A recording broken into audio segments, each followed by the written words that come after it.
Today's episode will present a nuanced conversation. It is intended for a mature audience. I would like to send out a trigger warning for anyone that is easily triggered by the discussion centered around black women, because we will discuss black women, we will generalize black women today. The goal of this conversation is not to have everyone agree with the subject or agree with the participants. However, it is to allow each listener to present their own perspective. All views are welcomed. I encourage you to have an open mind and a softened heart. The hope is from this conversation, we can have an advanced conversation and we can advance our homes, we can advance our community. Ladies and gentlemen, welcome to Life Coaching by Mel, my friend, my newfound friend, Amanda Williams. How you doing today, Amanda? I'm good. How are you? I'm wonderful, wonderful. It's an honor to have you on. I think you guys need to buckle up because it's going to be an amazing conversation. Amanda is a powerhouse. I'm looking forward to this discussion. Amanda has gone viral recently on TikTok with a video over 100K views. Amanda, you're doing your thing. But she went viral for saying this. Yeah, I really started to dislike black women. I love us because I am us. But I don't like us at all. Like, black women, we are nasty to black women. There's no in between with us. Either I meet a sister that's like me, that's empowering and honest and genuine and just humble and all of the good stuff. But the other ones, no. We catty. We're backstabbers. We jealous. We're conniving.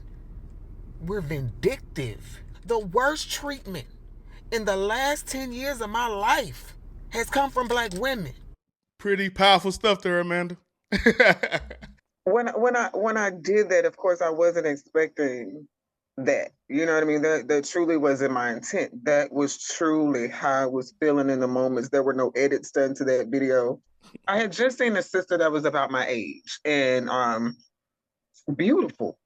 When I tell you gorgeous, just gorgeous. And I gave her a compliment. And what she said to me, I can't even repeat right now. And it triggered me because that happens all the time.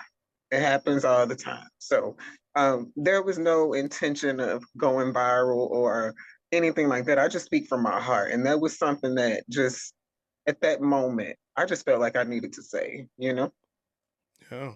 And I think that's the moments that goes viral the most when people see a genuine message, people connect with someone from a genuine place, and it resonates. It resonates, and I think that's exactly what your video did. I went through several of your other videos leading up to that, and maybe 3 months prior to that, not to call you out at all, it's really just to kind of make emphasis to your point in this video, but you made mention like, look, I'm not looking to go at any black women. I want to unite with black women. Help me out with the timeline. Like, what led you? I know you mentioned the instance with this lady here, and you said it happens all the time. But how do you go from I want to unite to this viral video? Because those efforts to unite and those efforts to make genuine connections, they weren't being accepted, never reciprocated. I also made a video months prior to that on Valentine's Day where I was walking out of a Starbucks and this sister gave me a compliment and I was floating all day long. Just because it's something that I wasn't used to, and you could tell that sister was genuine and she was beautiful herself.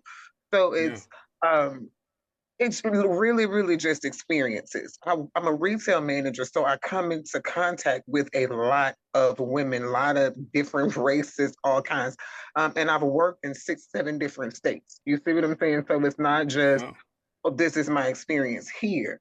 So that's what led to it. I'm like, am I the only one that is genuinely seeking these type of relationships? And it's just not, they're not finding it. They're not finding it. And I still would like to unite with black women, but if you read the comments, the sentiment is the same. It's scary because of the rejection, because of the hurtful comments. Like, who wants to keep putting themselves out there like that?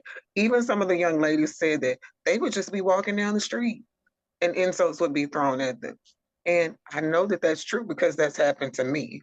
Um, but it hadn't been at the hands of other races. And if it is at the hands of other races, it's like we expect that from them. You know what I mean? Like you expect other people's children to be disrespectful, but you don't expect that from your own because you take care of them.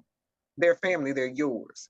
So that's just how I felt. Like this is from 10, 15 years of this. This is not just something that happened overnight, but that particular incident was just the icing on the cake. And I'm like, I'm done with us. Like I'm just done. Like I can't do it Yeah, anymore.